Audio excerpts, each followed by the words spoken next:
This story just happened last year.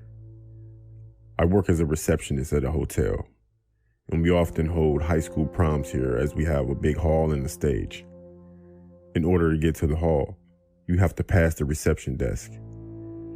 It was prom night, and it was already underway. All the students and teachers were in the dance hall.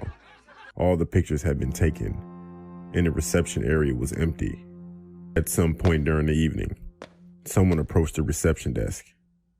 I looked up to see a tall man standing there. He had a clean-shaven face, and his hair was greasy and tied back in a ponytail. He was also wearing a suit that was pretty old, and it was also dirty, along with some Adidas shoes.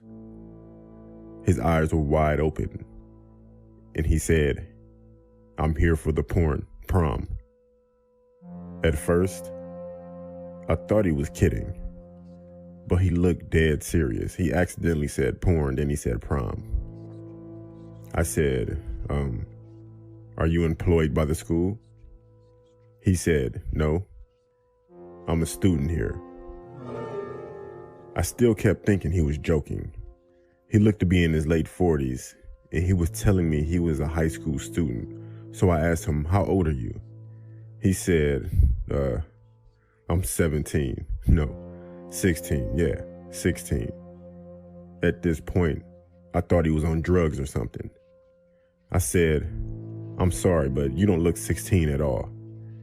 He just stared at me, not saying a word, with his eyes wide, staring right at me. He then leaned over to me and said, "I'll make you a deal. I have a big blade in my pocket. If I'm not 16, you can cut my finger off. If I am 16, I can cut your finger off." I didn't get the chance to say anything because he walked out right after he said that. I told my boss about what happened. He said to let him know if he comes back and he'll deal with it. I finished my shift around 12, and I went to get in my car. There was an envelope under my windshield wiper. Written on it was, "A deal is a deal." I opened the envelope to see a human finger. And I had a feeling that this wasn't his own finger due to it being another color. I never saw that man again, and I always wondered why he was trying to get into that prom.